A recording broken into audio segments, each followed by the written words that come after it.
back, everybody, to another episode. My name is Emery Wolf. Joining me is Nick. just Nick. Oh, wait, Nick Lamb. That's my name. Yeah, that is your name. All right, cool.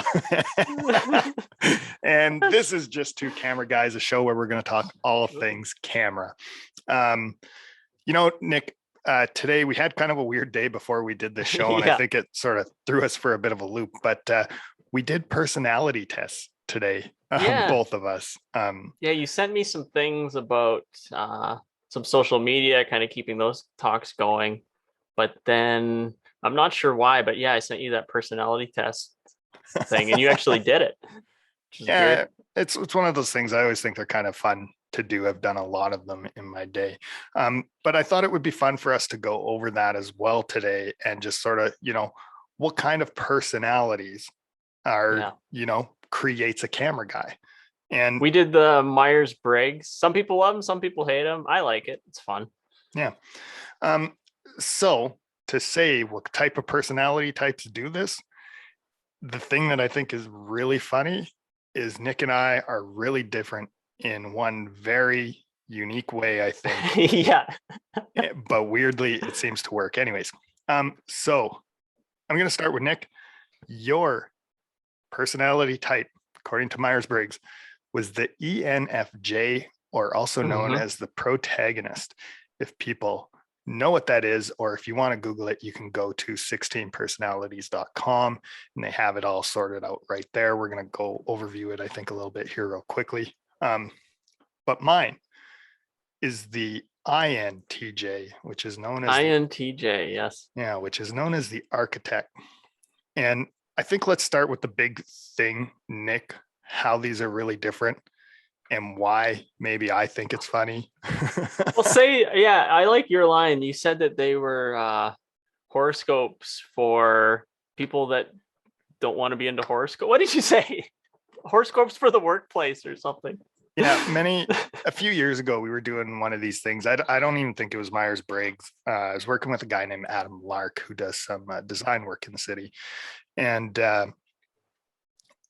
we were doing these things and I was kind of laughing. I'm like, what do you think about these? Because I always think they're kind of just mindless entertainment almost, right? And yeah, his line he used on me is that these are basically workplace horoscopes. So, take what you want from them, whether they mean anything or not, or whether they help you or not. My thoughts on that too is just like taking it further. It really is like a horoscope because like, they're going to say enough general stuff that they're going to hit on a large portion of it. And it's not bad stuff, right? So if you can take something away from it, then hooray. Yeah, for me, so I remember Janice and I did one of these like years ago, over 10 years ago. And it was really cool because it just allowed me to think, just to see how people can think differently. So on the last one, the J and P, so the judging and prospecting, I'm very heavy on the J, like over 80%. And Janice is very heavy on the P, the prospecting. So she likes options and I just like to make a decision and do it. And so the J is the kind of person that's, when it comes to work, they're not just there on time, they're there early. The P is the one that time's slightly flexible. They're there on time, but yeah, give or take 5 minutes, who cares? No big deal. But in my mind, it's like a huge, but it just let me see, it was like, oh, that's how they see the world. They're not just purposely screwing with me by being late. They're just that's real funny. Yeah, I don't know. They're pretty good for me anyway. Yeah. I think the other big difference between you and I, to get that out there, is I think we're both like, we lead towards information a lot of the time. We want to know things. But the big difference is you are very touchy, feely, emotional about things and how you handle things, where I am not at all. Like, I wouldn't want to say something to hurt your feelings. I wouldn't want to say something to offend you. I wouldn't want, and if if you said something to offend somebody else, I would feel, it sounds weird, but I'd literally kind of feel that person's, like, you wouldn't know, you'd just be saying facts and just how it is, but I would feel that emotion of it. It's weird, it's hard to explain. Yeah. You know, the other weird thing for me too is like, well, like I said, I kind of do prefer that time on my own a lot of times. Um, so when I'm video editing, I am alone. And when I do edit things, that is probably what I'm editing for, is feeling. Yeah. Well, it's not one or the other. Everybody's a mix of all of it, and you have different. It just would be maybe where you would slightly lean to. Yeah. So, you know, one of the other things we talked about before the show was maybe going over some of the strengths and weaknesses. Oh yeah. So Nick, your first strength is being receptive, which I think like that's a good thing for being a camera guy, because essentially you're always taking in all this information and then you have to do something with it, right? So your first step of it is being receptive, and working in this field, it's a collaborative field. Like you can't make it without other people. Yeah. Your next thing is reliable. There's days I'm not so sure about that, but There's we're not all things at all times. yeah, not all things at all times, but I mean, obviously being reliable is quite good in almost anything anyone could possibly do ever. The next one is the one I think is kind of the biggest one that I see a lot of times from you, is passion. So you are, when it comes to camera stuff, you are quite passionate. When we do sit down, we go into some pretty deep camera rabbit holes. Strange, but true. And the talk is always about how can we improve things, right? Yeah, definitely a focus on improvement. Yeah. Even if it's just a little improvement, I like the idea of going, okay, for example, if we're filming hockey, it's just how can we get slightly better for the next game? Yeah, for sure. So on yours, the INTJ, the first one's rational. I would say that's a huge thing that you always do when you're operating camera. You'll just basically give you the facts and you'll figure it out. Yeah, F11 and show up, baby. Yeah. Informed. Even so, when we're operating camera, because we're a little competitive sometimes as to who can follow the puck and all that kind of stuff. But I would say without a doubt, where you would be better than me is just knowing all the players' numbers, all their names, what they look like, what the coaches look like. Like, you've done your homework there more than I have. Do you know what the weirder part, Nick, of that for me is like, particularly with hockey, is like I start to know like just how guys play the game, which is weirder. Like I could just tell like how someone's skating and I'm like, oh, that's that person. Independent, that could be a strength or a weakness in this realm. If somebody's coming up with a rule that's maybe not the best for the situation, you won't be afraid of breaking it and then figuring out the rest later. Like, well, do you remember the first year we had the big screen at the brand center and we were arguing about 180? Oh yeah. Like I was the only one going, it doesn't matter, you guys. Yeah. Just break it. And now we break it all the time. Mm-hmm. Nobody said a thing. Curious. That's a fun one. I'd say that's a trait that most camera people have. I would agree with that. And that's works well in your favor. And this is a one that I like this one as well. This one works well with you. It's called versatile. Oh, it's called, to explain to you what versatile means. Just so you know. Versatile means you can do lots of different things. In case you didn't know. Yeah, I guess thanks for that. Yeah. You know, Nick, going back to we talked about like, so there's weaknesses on here and how those weaknesses can actually be strengths as well. So again, like one of your weaknesses here is intense. And again, when it comes to the camera stuff, you do get pretty passionate. Things I know, particularly with you and I, we can get kind of intense about it. But Yeah. again, like I think that's probably a Like good thing. I think that really gels annoyed with between our directors to the point of just going, what is going on here? yeah, and I think it, but I think that's something that gels really well between you and I, right? Mm-hmm. Um, overly empathetic, which I think is interesting. Like I think there is a line like where overly empathetic could be a problem, but at the same time, when you are making something that is actually really kind of touchy feely, that's Mm-hmm. never a negative thing. There's some stuff I maybe don't agree with personally on here. It says you're condescending. Um, I Well, I explained to you what versatile meant.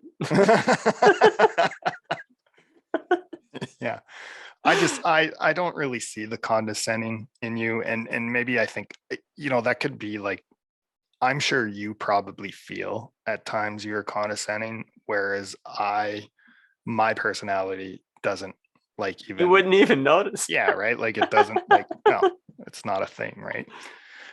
There's some other things on here too. Being unrealistic and overly idealistic are your last two. And personally, I think I've experienced that just a little bit. And where I think I've really seen this is when you will literally throw out some random idea one day and we won't write it down. We won't do anything with it. You'll have no concept of how to, it was just like idea vomit. Mm-hmm. And then you're like, oh, remember that thing that one day? And you're like, yeah, Nick, we did nothing with that. It's not done. So those are maybe some negatives at times, but again, too, I in a field when you work in things being a little surreal, maybe being a little unreal is really works with that, right? Yeah. So your negatives, according to this, or weaknesses, uh, arrogant. Do you know what? I'm gonna battle that one. I actually don't think I'm arrogant. Well, I think you're confident Yeah, and like and precise. here, yeah, like there's a difference between confidence and arrogance. And I think the other thing too is like when it comes to certain situations, I'm confident, not arrogant.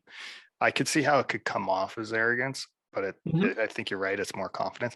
And then you can put me in like other situations where like I have zero confidence in.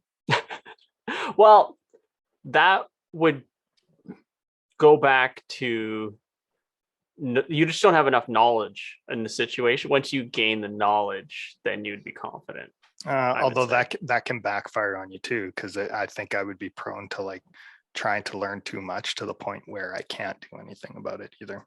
Mm, So again, I like could, before I purchase something, right? Like I'll think about it for months, and yeah. I will go through everything when I could have probably just bought the thing I was going to get a month ago, and it was going to be the same Your thing. iMac to PC purchase when you were deciding whether you wanted to add it on an iMac or PC. I actually thought it was great because you did a chart.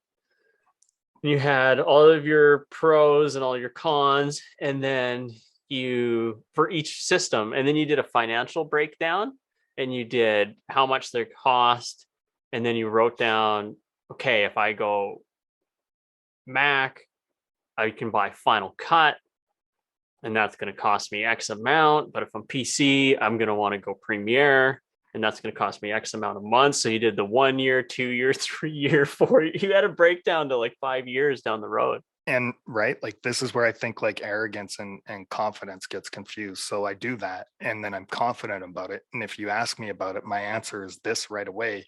And people are Mm-hmm. like, well, that was arrogant. And it's like, no, it's because Yeah. I've been thinking about it for the last 3 months.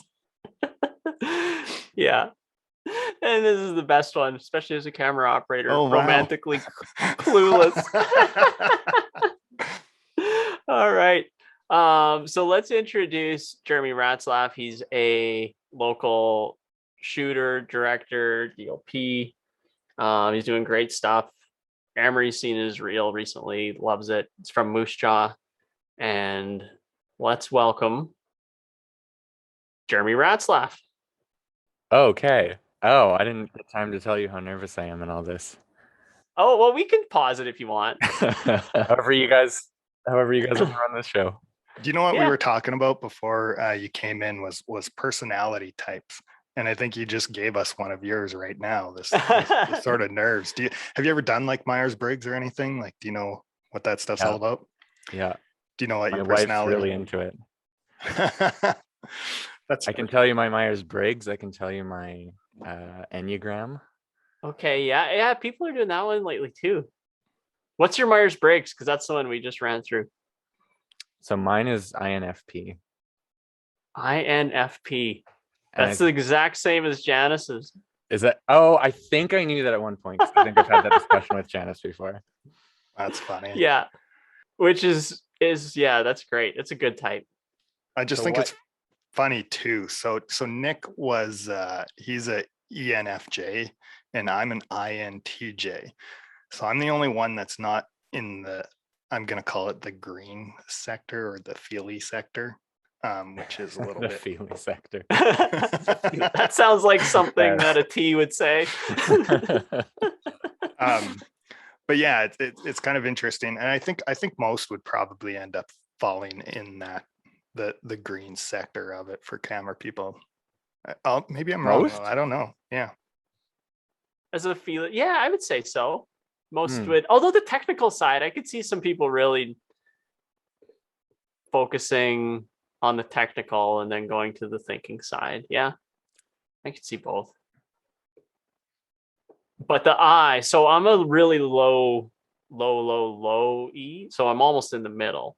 But I would say most camera guys are on the I side for sure. Hmm. Hmm. I think if I had to assume, I would have I would have leaned towards sort of what Emery is suggesting, that I would have stereotyped most camera guys as a lot more technical and Hmm. I've been thinking in terms of gender too. Uh, there's just this overwhelming number of, and maybe this is something you guys have talked about before. Uh, the overwhelming amount of male camera men Yeah. versus it's Even our show name. We actually, when we did it, because it was mainly a joke, because people, so our name come up with this director when we were both operating camera in a hockey game. Emery came up with the suggestion. He's like, why don't we do this? He was like, quiet down. You're just a camera guy. so you've taken it But, and you've owned it. That's what's happening. but so then, yeah, we named the show Just Two Camera Guys. But even then, we were like, oh, yeah, the industry is, or the stereotype or whatever, you're right. It seems like it's way more guys than.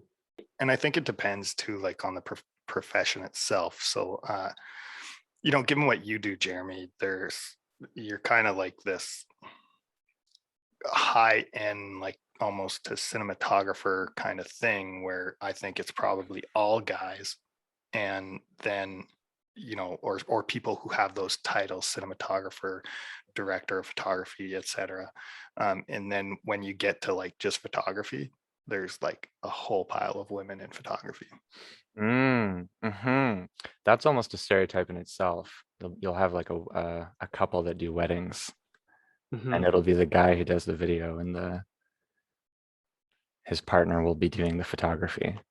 So the show that I have coming up next week, that's shooting here in Saskatchewan, um, it's all female producers and directors, and they were very intentional about also finding a female DP, actually not Mhm. just a female DP but a BIPOC DP.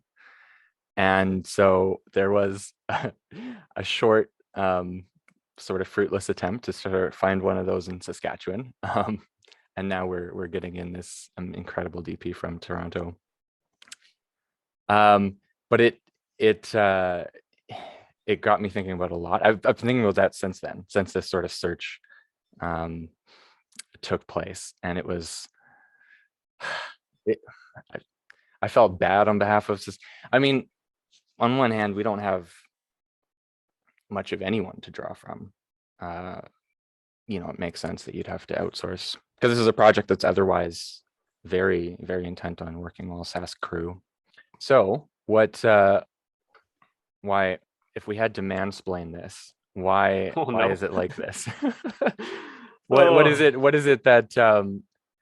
that's either keeping females away from wanting to really, let's say we're talking about this cinematography camp, and so more than just camera, maybe you're getting into wanting to become very technical astute so that you can sort of tell stories through your lenses. And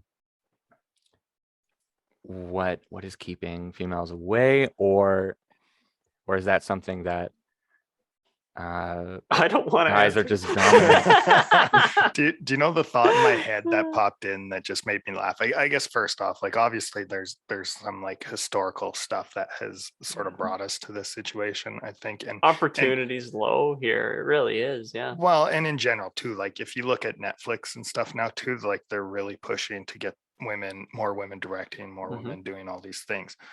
However, that doesn't correct the issue that, you know, there's not that many women in a DP position or something. Now, the thing that made me kind of laugh about it actually goes back to our name, and it's because you're just a camera person or a camera guy or a camera gal at the end. And it's not something that you go after, right? Like when I went to film school, people didn't go to film school to be a camera person. They went to film school to be a director.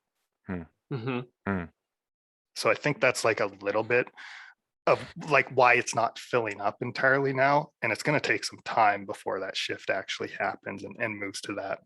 It'll have to trickle down from there, because like, you know, just having women being in that forefront, and then they know that it's a profession, then they'll find out that there's these other things as well. So I'm curious about your point about going to film school, and the people that you're going to film school with, you'd say the number one aspiration is to be a director. 100%. And so then, you know, obviously not everyone will end up being a director, and so almost sort of, none of them. it sifts down. It sifts out into these different roles, and people find, you know, your tiny percentage will realize, oh, I held the boom pole for this student film project and I actually like that, and now, you know, they can be one of the few people that like doing sound and get called on for sound. Yeah. And what this made me think of, and I wanted to see if I could pull it up now, was because you're in that Saskatchewan filmmaker Facebook group. There was a poll in there that Aaron started at one point, so several months ago, and it was what is, I think it was what got you into filmmaking, or what is your favorite thing to do in filmmaking? And it seems to me, I know it's not fully representative of everyone working in Saskatchewan, but there's a decent representation. I don't know how much time you've spent in that group. Well, that's no good if I can't find it, but it was directors right up there at the top. Yeah. And then there was a couple of surprising ones. I hope someone said they wanted to be like a grip. Yeah. There's like a couple that no one voted for. One of them's like gaffer. Yeah. I love that Locations. that knowledge of knowing what all those are, because it happens almost every second or third shoot, where literally like CEOs of companies and stuff will just ask me, hey, so I every time I watch a movie, I've always wanted to know this. What's a gaffer? And then you can go into like what a gaffer is. They're like, what's a best boy do? Yeah, it's great. I found it. And so here's what's interesting, because I know we haven't even gotten to what was on the list of questions that Nick sent me. So yeah, there's and there's over 60 votes in this thing. Oh wow. Mm-hmm. So top results here are acting and this one person army, a bit of everything. So obviously that's something we're seeing now more than ever before. Oh, acting was way up there. on it. Well, I think what we're seeing in this group, and I know it's been useful for me, and I'm starting to see other productions coming from out of province, and what they're looking for is a Facebook page like this to put out their calls. And they're putting out the calls for, you know, some pickup crew and actors. Okay. Like actors are getting jobs through these pages. Interesting. So there's a lot of actors on here. But there's also a lot of actors on here that are also filmmakers. The crossover is a lot of fun. I find it a lot of fun. And then we got director, writer, and then there's a big drop off, and then there's editor and cinematographer and sound. Yeah. This Right. confirms. Writer makes sense too, actually, now that I think of it. Like those are kind of like you know, it's funny. They're the jobs, I think, like everybody, they get all the attention. People think they're the important things. And like, I'm gonna say this out loud. I might get chastised for this, but a director, I think, is the most overrated position on production. Yeah. Overrated. Well, it's funny. On a film crew, they would always say there's two jobs you don't need experience for: locations and director. What's that one quote in Argo about you can get a monkey to direct? Oh yeah, that's true. That's true. Yeah, John Goodman says John, that. yeah, exactly. Yeah, like so. Wait a minute. Are we all on the same page on the director? No, comment? I don't think so. I don't think so. I know Jeremy's not going to be. I know he's not. Yeah. Well, can I answer the first sort of question that was posed my way on this email, Nick? Yeah. Yeah, for sure. Actually, I think that's a good place to start. Like, because we've been throwing all these titles around. So, what do you actually consider yourself? Mm-hmm. Well, the one title that's missing here: director, DP, camera operator. I think the one label that's missing is creator. That's the. To be clear, this is not what I call myself, but are you starting to hear this more often? This is like, Oh yeah, what's someone who's being successful? Like Nick, if you were just doing Leroy and Leroy, what would that make? That would probably make you a creator. That's what, you know, say you get called onto a talk show and it's like, you know, you'd be called a creator or an influencer. Sure. Before you'd be called a camera person. Oh yeah. No, I don't think that would even make the top 5 of. I don't even think they'd ever get to it before they'd say that. Because everyone's a camera person. Everyone has that in their pocket.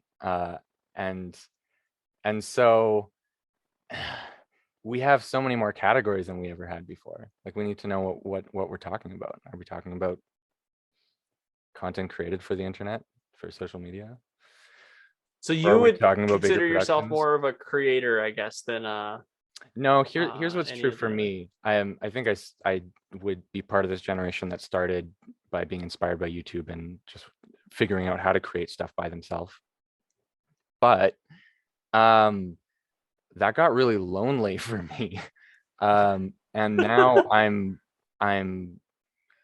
slurping up every opportunity I can get to work on bigger projects with bigger crews and get those experiences, because I haven't had those. I've been in this sort of world of where everyone's their own little island, and I'd fall out of love with this real fast if that was the way it had to keep going. Like I've always tried to gravitate towards any opportunity to work with others. So and what I found myself fitting into best is DP.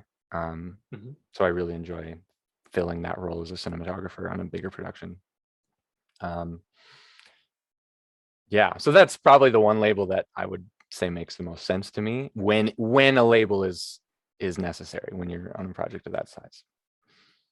I would consider you more of an artist than any of the other categories. Like I would consider you definitely on the creator. Like your goal is to make art. I don't think it really matters to you what it is, as long as you're kind of creating something that's got meaning and purpose and is also good and appealing and how you thought it up. Yeah, actually, I think this ties into like a little bit. So our last episode we had, which you haven't seen yet because I haven't put it out yet, but we were talking about social media stuff and raised the question, is social media ruining entertainment? And that the creator thing comes strictly out of social media, I think. And yeah, like I don't know, it's weird. We're almost talking like it's a lower level, but it's going to be the level in my mind. And Nick and I joke about it. We're the last of the camera guys. Hmm. Hmm. Well,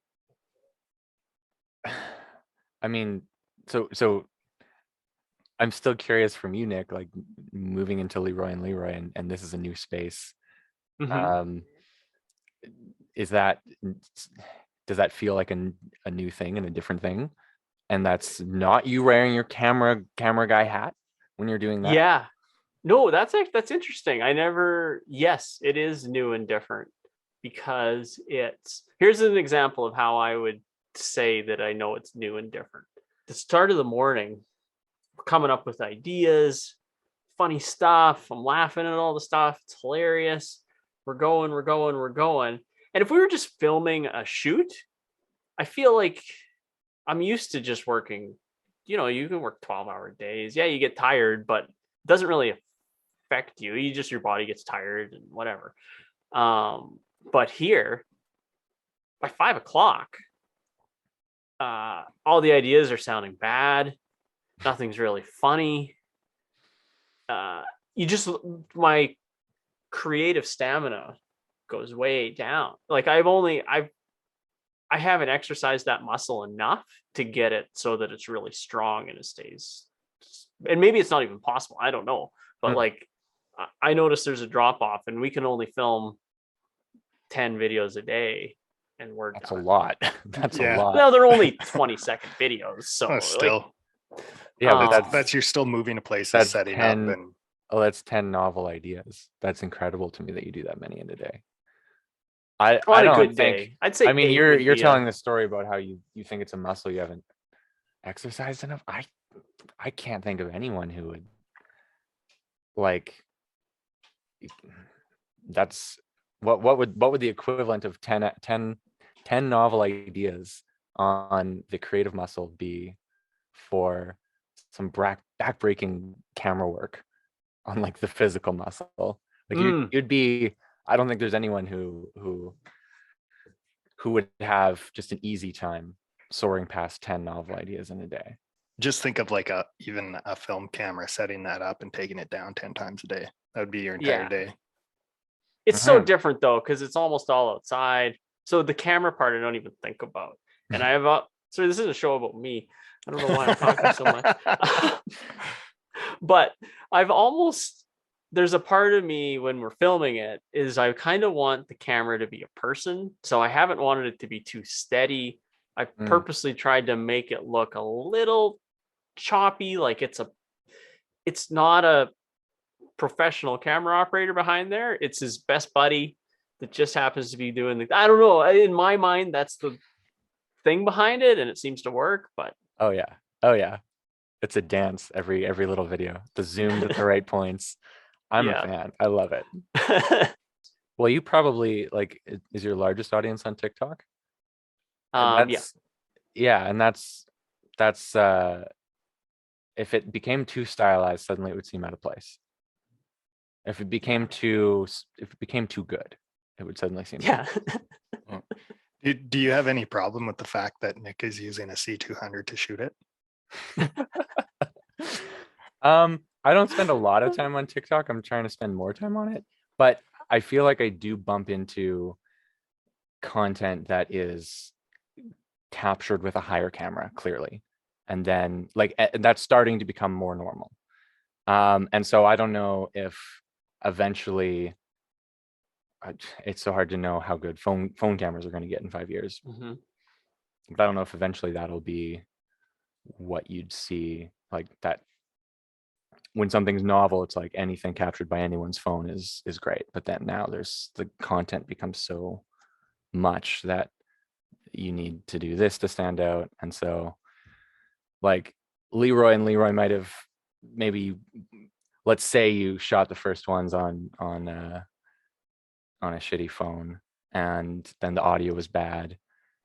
That might have been novel, but I don't know if you would have carried this far. I don't know if it, if the quality hadn't been, if it hadn't been shot on the C200 and the audio hadn't been as good as it is, then you just get tired of wind noise and tired of shaky low res. Yeah. So not at all. I don't have a problem. That's fantastic. But like you're saying, that simple fact that it's still handheld keeps it in that keeps it in that accessible range. Yeah. So not that you were doing stuff on the level of Leroy and Leroy before, but you said you made that change from kind of, going from something smaller to bigger. What was sort of that driving force for you to do that? Like, and on top of that, like, has it been better for you? How has it been better? Smaller to bigger. And again, to sort of specify, I was finding ways to create things in that self-taught world. And so I guess the first cool thing that happened to me in my career, well, the first time I would have even said, oh wow, this is a career, is when I started this series and I just tapped artist friends on the shoulder, local artist friends, and started creating little sort of documentary, but they were sort of like, what was it called again? I've just completely it was blanked called on it. Creation's Flame. Creation's Flame. And that project concluded with this kind of packed out screening at the Moose Jaw Art Gallery Theater. I think Did that go to Spark then? So what Where did Spark happened? come in? So what happened is one of the artists I tapped on the shoulder was this filmmaker in Regina, Bernie High, and he had a connection of some sort with a producer at CBC, and they were starting a show, and they were looking for, it was called Exhibitionists, and they were looking to create these little vignettes on artists across Canada. And their approach, which I think was new for them at the time, this is 2015, was to contract individual creators, like filmmakers, and tackle local stories. So suddenly what I was doing, I remember this, like, they didn't just sort of decide to start working with me as a preferred. They literally took 5 of these original shorts that I had already made entirely independently and just like bought them. Like I didn't have to barely edit them or anything. Which I think spoiled me a little, because then I remember doing some other pieces and suddenly getting the big pages of notes and everything. I was like, oh, that's not as easy as I thought it was. But the last one that I did in 2019, it burned me out, like actually caused me to crash in the summer. And I was thinking about why I was entirely paralyzed. And it was because I was doing everything myself, and that's just the way I had been doing it. And they never asked me to change the way I was doing it. And the types of projects I started working on were and having fun doing and not burning out from, were suddenly going and helping out a friend in Regina with their original project, or opportunities I was getting to jump on bigger productions that were organized with a strong team, where I wasn't even in the top, like anywhere in the top camp of creatives. Like I'm somewhere down here in like gaffing or something, but I was having so much more fun. and that's still where I'm at. I made one short film this year that I directed and felt like a director, and it's in post sound right now, and I'm so excited to release it. But apart from this one project, I've left this world temporarily of this kind of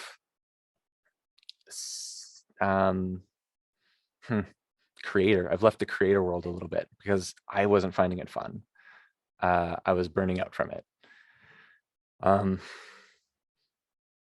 And I don't know enough to know if that's just me.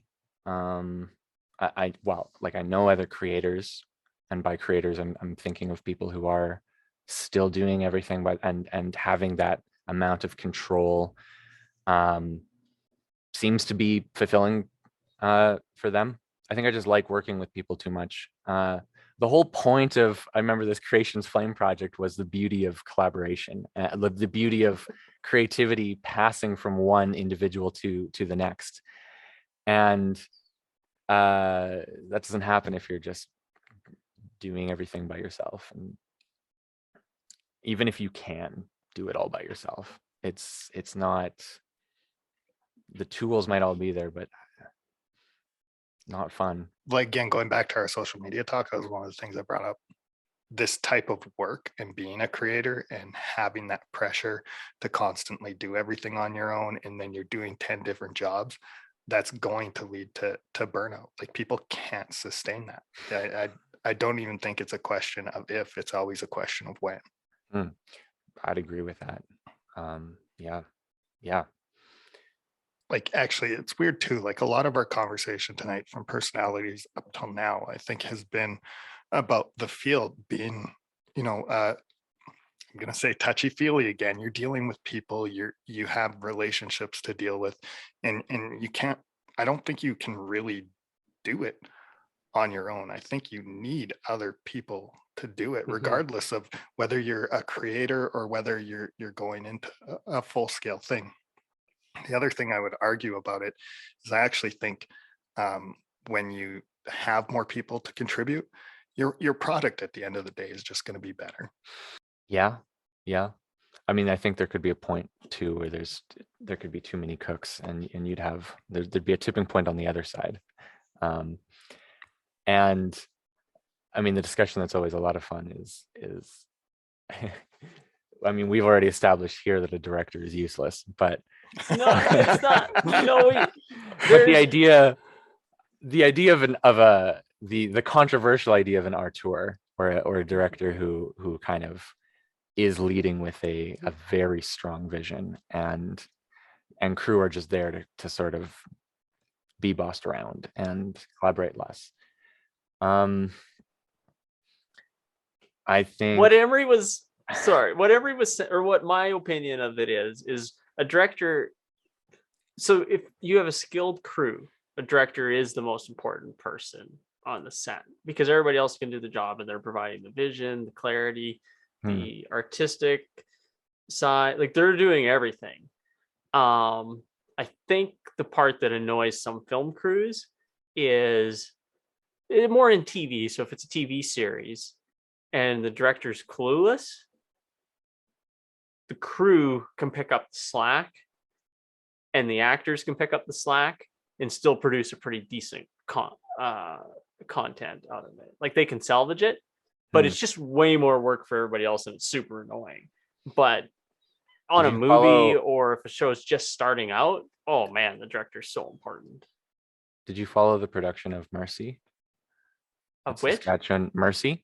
It was a Regina film 2 years ago. That's what happened to them. Their director this was Don Bird was producing. It's all Saskatchewan crew, all Saskatchewan actors, and the director got sick, and was out like very shortly into production. And they replaced the director with a buddy of mine who is an amazing guy and super not experienced in directing features. I'd never done anything like that before, but it was, and I was watching for it. When I watched the film, which is, I think, a fantastic film. I was watching for that dissonance, or that moment when you realize that a director changed out. And it's a confident production. It's exactly what you just said. The photography is consistent. Mm-hmm. The performances are consistent. It was very impressive to kind of watch, knowing the background behind that production. So yeah, I agree with that. It's something I'm trying to learn about constantly as I'm getting opportunities on bigger productions now, is paying attention to the ways that different departments are contributing something that, not knowing anything, you might attribute to the director, or like it's almost a game you can play when you watch something that stands out to you in a show, and you wonder if that was intentional directing. You wonder if that was the DP who was like, hey, what if we just try this? I think that those are some very wise words, actually. Like just watching the other departments to sort of figure it out. Well, those are some of the healthiest and again, most fun projects to work on, right? Is when you can sense, oh, there's actually creative collaboration happening here. And what you need, of course, in order for that to happen, is everyone to be really excited about what they're working on. The best directors are going to always be the ones that are able to are the best leaders, right? That are able to keep their crew excited about what is being worked on. And then you're going to get amazing ideas and just energy. You're just going to get good energy. What I'm interested in, and this is sort of a question, and sort of what's been consuming my thoughts, have been what I think is a little bit of a changing of the guard in some ways, with older crew that are used to an industry lifestyle. And I've been on a handful of projects now that have had a little bit of both, and it's fascinating to me. And then this generation that maybe like myself have sort of started producing stuff, creating stuff in this province post tax credit. And they have their own way of doing things. It's a very self-taught way. What I've wondered, because there's some people in the older guard that maybe not unlike this director Emery, are just bad to work with, like just unpleasant. They're bullies, and they might be great at what they do, but it seems evident to me that if I was of that temperament, I wouldn't get anywhere, and I'd get shut down instantly, because there are 20 dozen other creators like me who are self-taught and have easy access to good camera gear. So I've wondered this about some of a select handful of people that I know, just sort of have a. We'll just call him Emery W. Oh, that's too close. Just E Wolf, we'll say. Just make up a random name. This is there a little bit of, because I've never asked any of these bullies directly, is there a little bit of is it like, is it this kind of oil rig mentality? This is how film used to be made. This is how shows used to get made. Yeah, I'm guessing what's happening with that, Jeremy, is people just longing for how it used to be, and then it's just an inability of being able to express that properly, and it comes out wrong, would be my guess. Well, and I would agree with your statement. It's a changing of the guard. I'm sure it's happening. You would clearly know better than Yeah. us. Well, I want to clarify, because what I'm not trying to do here is call out any small handful of people that I'm thinking about that I know are still working in this province are tough, and that's a bad thing. I mean, I've had out of body moments on productions where I've been out of my element, and there was a short film that I worked on. It was just the majority of sort of self-taught group, and then 40% like crew that have done shows and know how shows work. And there was just different ways of doing things. I had out of body moments where I was really frustrated with myself for not knowing. And like, man, if I had been worked a long, illustrious career on a bunch of shows with people that knew what they were doing, and then all of a sudden I find myself in this project with a bunch of young people who inevitably have big egos because they've figured out how to do stuff by themselves that look pretty cool. I get Did that. you have a camera assistant with you, or were you just shooting it? I was the camera assistant. You were the camera gaffer, assistant. which was too many roles. Yeah, it was too many roles. It's a weird combo. I was doing the most running around of, but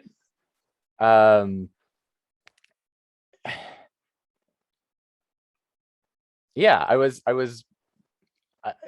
pissed at myself in the middle of that project. But no, it wasn't smart, and I would have had say there.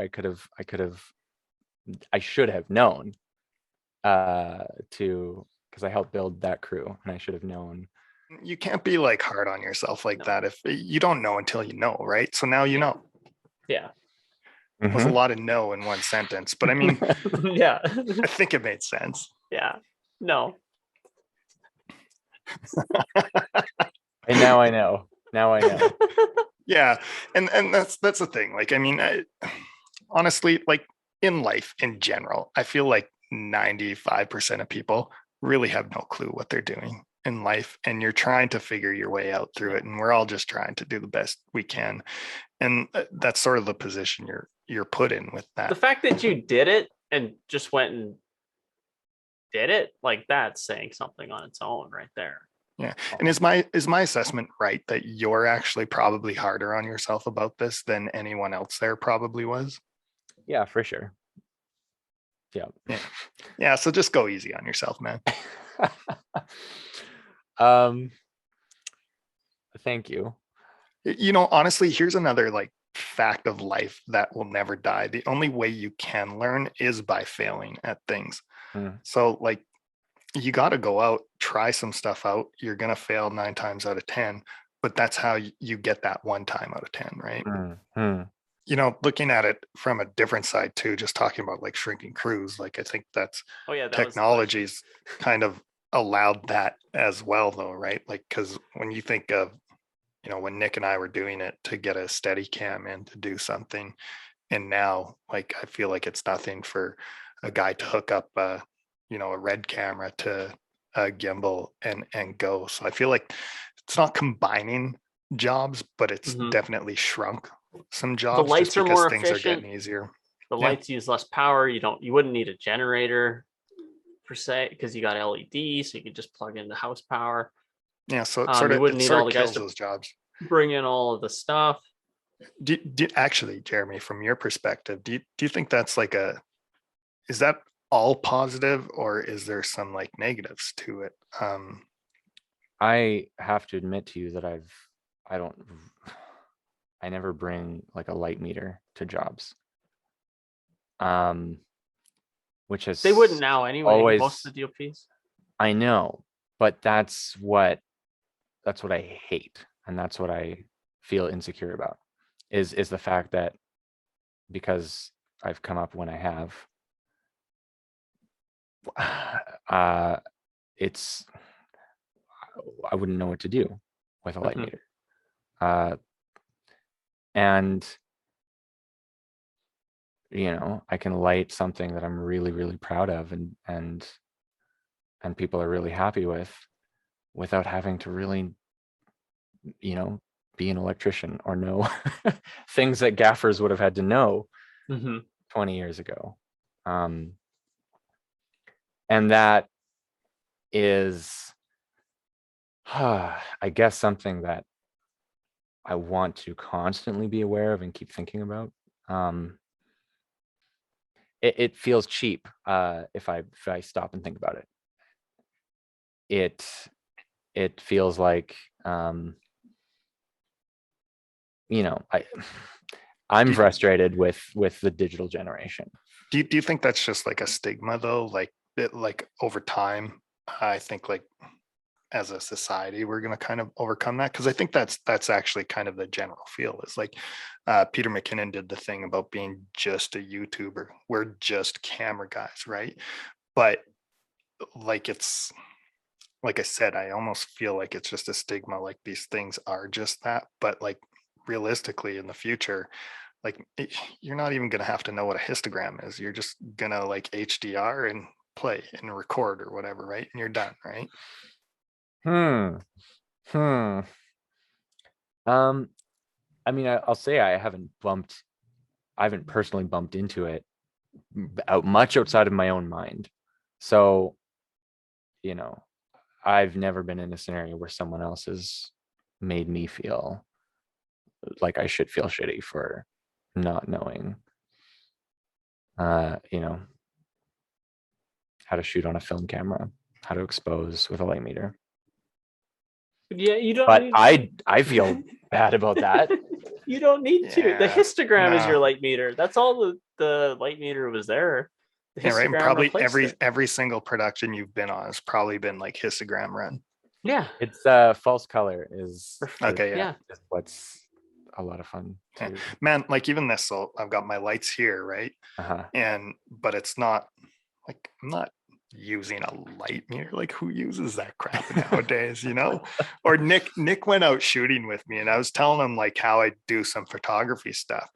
And like I absolutely nailed this one shot. And Nick was asking me about it. I'm like, it's good enough. And I'm like, I'm showing him the histogram. Like I'm within my things. Like if I'm not going to double check it, I can see on the LCD that it's good enough. But I'm not going to, if I want to double check it, I'll double check that histogram. And if I can fall within my range or it looks reasonable, I'm good enough. And then when we got back and actually looked at it, we were both like, damn, like that was the shot of the day. Right. But at the time we acted like it was nothing, or at least I did. Nick thought he had a better shot, but he clearly did not. I mean, I'm deeply fascinated and motivated by film history, and I love the history of cameras, and I love the history of camera people, camera guys that experimented, and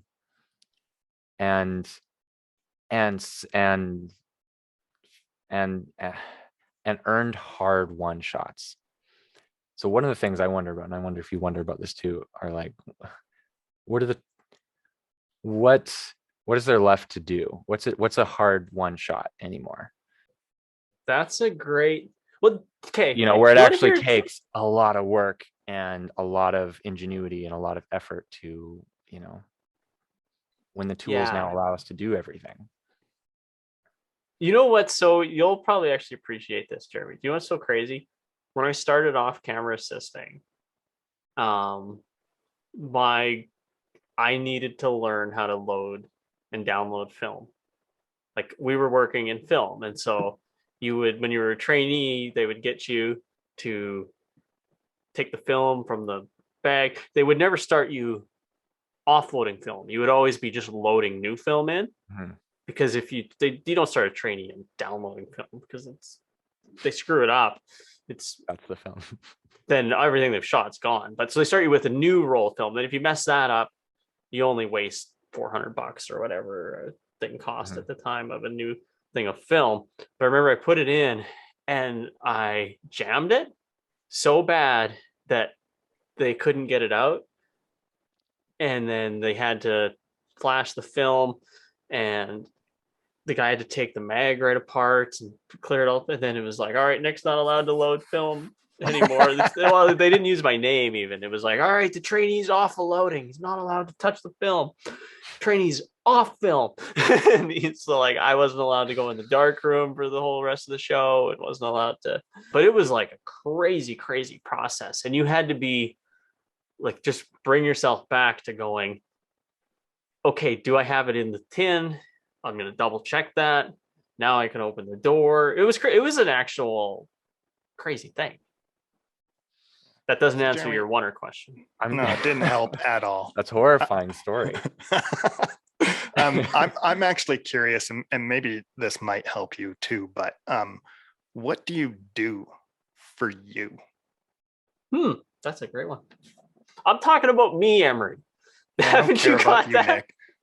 Like, well, we've had this talk like with other people before too, like how it's important that you're doing projects for just Jeremy, just yourself, and it's important that you find a way to keep yourself inspired. So, and generally those projects you do for just yourself are those things. So is there something you do for you?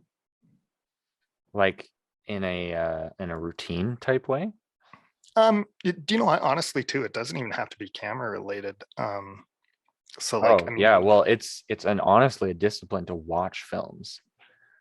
And by watch films, I mean seek out films that aren't just, front page of Netflix that you've probably seen before. Like that's the discipline, seeking out new films. Do you have people you watch films with and bounce that off of, like a bit of a community with that, or? Yeah, a little bit. And it's something I need to figure out how to do more, because I had the busiest year of my life just this past year, and like unhealthy levels of workaholicism. And that's I'm just coming out of it now. This month has been coming out of it and realizing, my goodness, I've watched maybe 2 films this entire year, and dropped off the map from little film groups that I was a part of, and that's not good, and I'm suffering from it. So it's something I'm working on getting, but that is, and it was only like within the last couple of years that occurred to me that that's a thing, that's a discipline. Because I used to just, before I was actively working on film projects all the time, I was just automatically watching 3 films a week, because I had the time to do that, and that was my education. Yeah. Is there something that you do like physically that even just inspires you? So like, this sounds stupid, but like, and this is like about the lowest level of skill that I will ever publicly declare in my life. But during the pandemic and stuff, like just to kill time, I started doing like paint by numbers because they're fun to me, right? Just to like physically do that, but like getting out of what my normal is and doing something else that still feels creative. Emery is good at hot gluing acorns onto pictures. Yeah, cutting potatoes up as well. But like just doing stuff like that just gets me out of it so that I can come back refreshed. Or I go fishing a lot, right? Like heading up north is like a real recharge for me. Okay. I really want to have a good answer to that question. And the fact that I don't tells me I'm still a workaholic even now, and need to figure out how to find those disciplines outside of my career. But you could take great joy in this too. Like that could be, or just as long as you actually, going back to what I said earlier too, find or have an outlet where you can make those 9 out of 10 mistakes, but it's okay. Like I've just started shooting film again here too, and it's like I completely exposed a roll of film, but you know what? It doesn't matter because I'm here to relearn it all anyways, right? Hmm. Do you have some film? Are you like Bullock's camera, or what do you have? So and film just like 35, so just still stuff. So I Nice. just bought like this. Actually, a guy we were working with had an old Pentax, and yeah, started shooting that, and yeah, just everywhere I go now, it's part of my camera bag, and just it's like, oh, this would be a good time. Let's see how this works on film, right? And just go just cause. And developing, I've got color developer here now, which I've never done color developing, but I have it here. I have to mix the chemicals up and whatever, I'm going to do it. I'm probably going to mess it up and waste $100, but whatever. I've spent $100 on dumber things, right? I love that. I love that. As one of the first artists I featured, Stefan Litzter. He's a captain out at the base, 15 wing, and he would walk around with the giant, large format like wooden camera, and that's how I bumped into him. That's how I started talking to him, and I learned so much following him around and watching him do his thing. And thinking about, oh, this is a $4 shot. This large format slide is $4 by itself, just this one shot. um, and then more impressively, again, watching the self-developing and the brain-numbing levels of variables that are at play when you're self-developing, and you can choose to expose different parts. I mean, it's like, you know, Nick, we can work in like power windows and resolve and kind of like, oh, that's sort of fun. And then there's, piece of cardboard. Stefan's there underneath the light, like manually doing his power windows around parts of a large format print. That's stuck with me. And I want to find someone like that again to do that with, because again, I love it in theory. I think I get lonely way too easily. And this is speaking as an introvert, to be clear. I'm introverted, but I there's only so much I can just focus on by myself before it's just not fun. And I want to be doing it with someone. That's huge. So I want to find someone to do film with again. If you're taking film stills around Moose Jaw, let me know, and I'd love to come and For sure. watch you great to hang out with. That. He's an easy hang. We got 5 minutes left. Tell us, plug something you're working on. Where can we find you? What's I don't know. Plug yourself a bit here. Yeah, what's the best Jeremy Ratzlaff advertisement? I mean, biggest thing career-wise is I've been working a lot with Dylan Hirschuk up in Saskatoon. He's Versa Films, and we're merging companies, and I'm going to move up to Saskatoon. Wow. And oh wow, yeah, which is the biggest sort of career move that I've ever done. And we've been working together for a year, and it's a really good fit. And so that's a lot of music videos, and yeah, he's someone I hope you can try to talk to and try to get on your show, that'd and be just great. get to know, because he's doing something really interesting, and he'd have more to say. Just the things I'm thinking about, he's kind of actively doing, in the sense of coming out of a self-taught world, and making moves and kind of pulling international attention to projects being made in Saskatchewan. No, I was just going to say, like, just to sort of wrap it up, your social media and stuff. I was checking out your Instagram the other day. I don't quite remember what it is. I'm guessing at Jeremy Ratzlaff. Yeah, if Instagram's live anymore, maybe it's. I had a moment today where I was like, oh, what if Facebook and Instagram are just gone for good? How much healthier of a place will our world be? Yeah, I heard it just drop today. That was the weird. I didn't even notice until just before this. But for better or worse, my Instagram is back online. And yeah, so it's just my name. Yeah, and JeremyRatzlaff.com, correct? That's right. What's the new company name going to be? Versa Films. Versa? Yeah, I started Lamp Black Studios 2 years ago, and bad name. Everyone wants to flip the everyone wants to say black lamp because that's what our brain does with adjectives. I remember being so excited that I found a word that was like lamp black. It's the black kind of soot that forms on glass when exposed to flame. Yeah. That's so cool, but not cool if nobody knows or uses that word in their vocabulary. Hey, it's better than Sticks production or whatever Nick's laying name is. Second sticks? No, I Second remember sticks. second sticks. I remember second sticks. No. Anyways, man, thanks a lot for doing this. It was good to have you on. I can't wait to edit this because I know there's already like a few profound things that I want to dig out and make sure we get in there. So I was trying to tell Jeremy, or not Jeremy, I was trying to tell Emery like about you, Jeremy. And I was like, cannot worry at all. Cause we're not getting nervous, but like your stuff looks really good. Like all your stuff's just really, really good.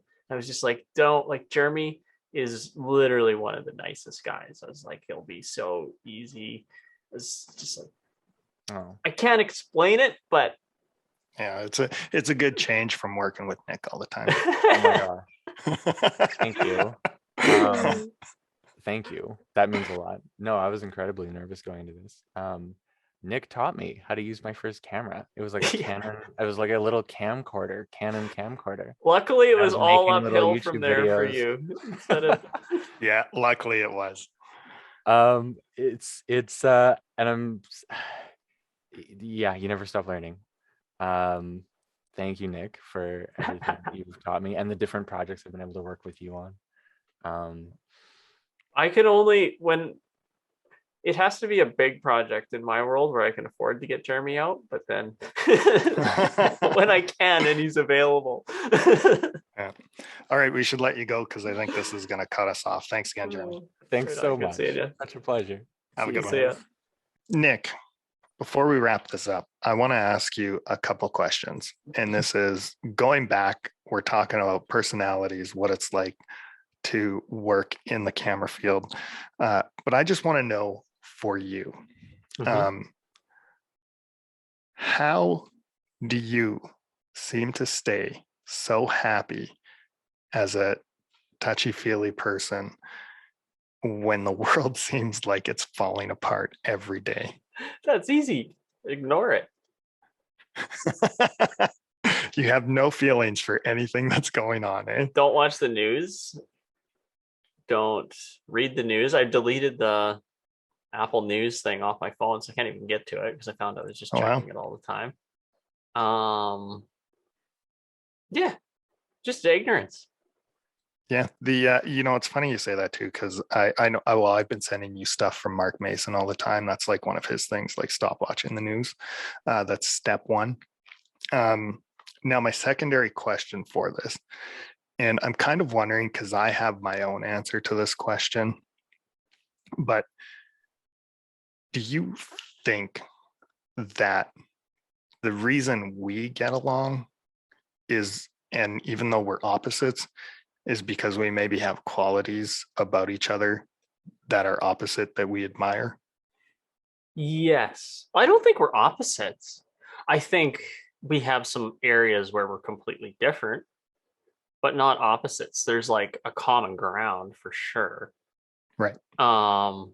And there is a on a professional level, there's a, well, at least on my side, I don't know if it's mutual. I'm going to say mutual by putting words, but there's like there's a level of respect that I have for your camera operating ability that I don't have for a lot of people's.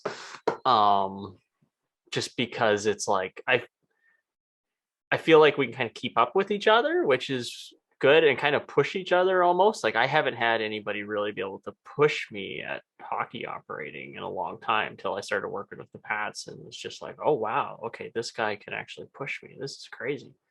For me too, like I think there definitely is, like, I think that, again, it sounds like I'm mocking it by saying touchy-feely side all the time, but I actually think like that's what I admire is like, I wish, I've had talks with my mom about this. Like, Nick's just happy about everything. Like, I wish I could be that way all the time and just, and be that, you know, sensitive to other people's needs and to stuff. Cause I know I'm not, right.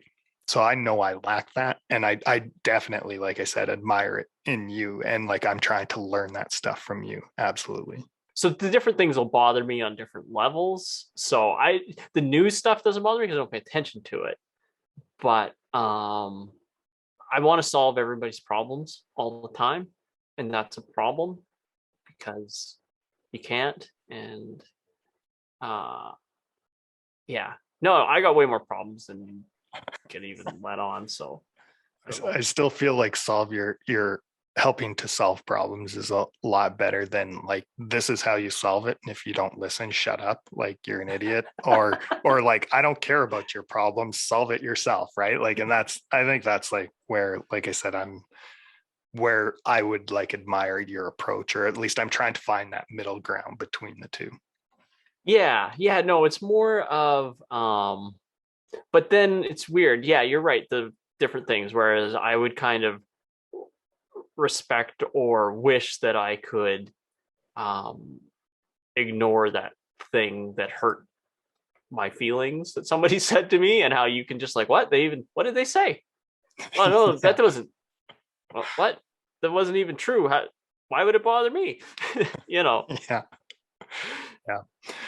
Well, Nick, another good night there. Like I said, there was a few things there that Jeremy said that were quite profound tonight. Yeah. But I think this is going to be a long enough episode as it is, so we should maybe jump off and just end it up. So good night, Nick, and good night, I guess, to everyone else. To everybody, there, even though it's probably not nighttime for them. Night, if you watch at night. Yeah. Just pause. Yeah. And like I said, I gave the best advice that you could possibly get. F11 and show up, kids.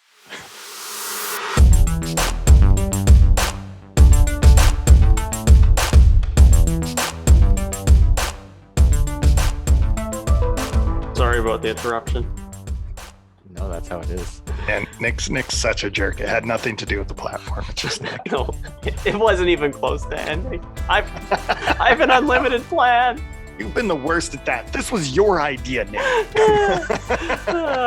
I need to make the episode less about Nick and more about Jeremy as well. You know, it took Ansel Adams, decades to figure out how to do what you do with the HDR button on your camera. Did you say Ansel Adams had an HDR button? Yeah, no. But I mean, yeah, no, he basically, like, he Ansel got it down Adams to was a point. the first one that looked in the manual and read what the like, HDR button did. Man, sweet. Why wasn't I using this all the time? But apparently he slayed the shot. Don't get me wrong, it was a good shot. It's fine. It's just not, it just didn't slay the shot. He panned the camera a little bit and got it in frame. We gotta stop listening to Ryan. He's got a track record of this. It happens every time. Which is bad for us because he likes both of our work, so that's not good.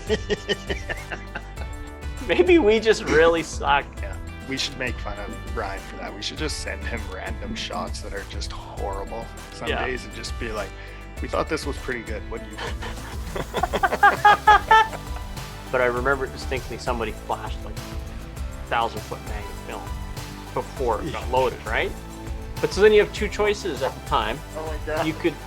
You could tell the production, or you can bury it in your numbers. You can account and get rid of it. So you'd have these short ends, and then you'd have 150 feet of film left, but you call it waste, and then you'd shoot it. So you'd be shooting something that didn't exist, and you'd be buffering it into that 1,000-foot. This sounds like a guy who hides all his wealth when he's buying up half a moose shot. But just shell corporations and stuff. What are those papers that just came out? The Panama Papers or something? But there was a guy, and I can't even say his name on here, but he would walk away with, at the end of the shoot, because I saw it with my own eyes, 3 or 4 rolls of film. Like, he literally stole it from production, but he buried it in the numbers.